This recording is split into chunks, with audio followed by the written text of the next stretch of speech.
Another day, another across the NBA or whatever Trae Young tweets every day. 6-game slate. Let's start with the best game of the night, which was the Lakers against the Kings. These matchups always go off well, and especially for the Kings, man, I think they are actually doing pretty well against the Lakers. But I did not fact check this. This is just a true Czech Republic posting from me, because I feel like the Kings have beaten the Lakers fair amount of times during these last couple of years, but might be just in my head because I remember their wins and not the Lakers wins. But those games have always been entertaining no matter what, and this one was no different. Kings were off to a great start, played really well, built a 10-point lead, over a 10-point lead, shot the ball well, got anything they wanted, kinda. De'Aaron Fox always plays well against them, that's for sure. He had 21 points in the first half, and the Lakers never wavered. They always kept coming back, always were in the game, made some really good plays. It was due to some solid shooting from Tyrone Prince, which I did not see coming. It was due to some great play from Christian Wood, who only played 14 minutes, but was really good in them. Maybe he deserves some more minutes, but maybe those 14 minutes Spurs are the best you can get from him. I don't know. But it will be something to monitor for them. Rui Hachimura also helped them out, especially in that fourth quarter where he started really hot and brought the lead for the Lakers. And Taurean Prince shot the lights off in some sequences, even though he started missing after he made like 3 in a row. He then missed like 3 in a row. And of course, LeBron and AD were the main culprits in the comeback. And LeBron and AD both played really well, man. AD, even though he got punked on that rebound by Kevin Huerter, haha, so funny. Nah, it's actually really impressive by Kevin Huerter nonetheless. And LeBron was really good besides the turnovers. There were some rough turnovers from LeBron, but man, that man is special still. And it's crazy that it has been 20 years since his NBA debut right here in this arena. So yeah, it works like that. I'm presume that the schedule writers knew this, and it was awesome. It was awesome to see LeBron still just play this well 20 years after he made his debut here. And he went toe to toe with them in the clutch. He was really good, tied the game up to bring the Lakers to OT. Even though Keegan Murray had a really good chance to to send them off, send them home. God damn, I can speak. Send them home at the buzzer during regulation, but he missed a wide open 3-pointer. He was a little further away from the 3-point line, but still a really makeable shot for Keegan Murray. And we went to OT, then it was Malik Monk against LeBron. And Malik Monk won. Malik Monk was sensational. He was absolutely special. Sabonis was in foul trouble. He fouled out. And De'Aaron Fox, even though he came back and didn't foul out, went out the game a little earlier because he had an ankle tweak. It is now confirmed that he'll miss some time, unfortunately, for them.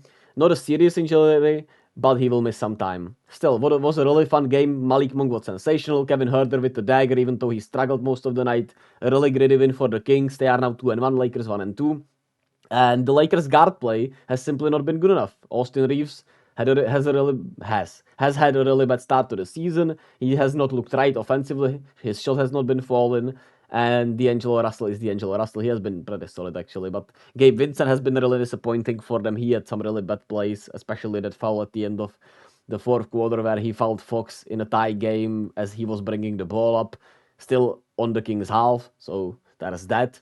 And yeah, interesting game. Lakers play the Magic today, so it will be interesting to see how they bounce back on a back-to-back with them playing overtime. And LeBron, once again, not giving a fuck about that minute restriction. He played 40 minutes almost that they said he would play 30, but it was an OT game, so we'll see what happens there. Then we move to OKC, where the defending champs Denver Nuggets faced off against the Thunder.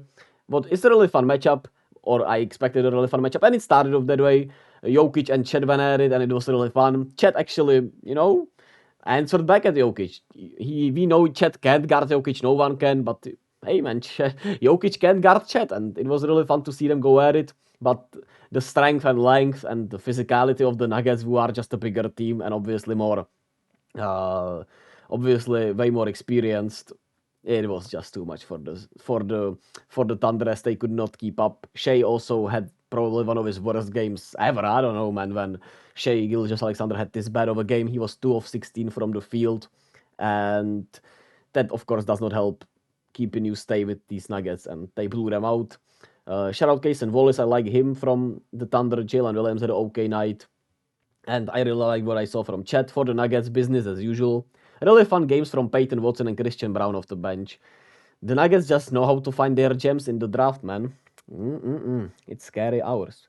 And then we move to Milwaukee, where the Hawks absolutely dominated the Bucks. Clint Capella off to a great start this season. Started this game off where he left off last game for the Hawks, which was who did they lose against the Knicks, where he missed 2 dunks at the end of the game. He started off the game with a missed dunk, and he has been really rough. I think he's a trade candidate for this Hawks team for sure. But man, they were special. They played really great defense, especially on Dame Lillard, who was absolutely hobbled. Six points, 6 turnovers. DeJounte Murray was great. DeAndre Hunter was really good on him defensively. They had great active hands. They really did well within the passing lanes. They read Milwaukee really well, and the Hawks usually play Milwaukee really bad, really good, which is intriguing. And the Hawks showed that the Bucks have a hole in their perimeter defense. Man, Malik Beasley and Damian Lillard is not a good defensive backcourt. Let's just put it that way. Then you of course still have the big men who are obviously not going to be as good on the perimeter, and Pat Connaughton off the bench, which is obviously not a great defender, and Cameron Payne, who is not a great defender. So that perimeter defense is something to monitor with the Bucks for sure. They just got dominated today. The Hawks were the better team. It's simple as that. They did pretty much everything better. Jalen Johnson continues his really impressive start. He has been sensational for them. An MIP candidate for sure. And that's it. Yeah.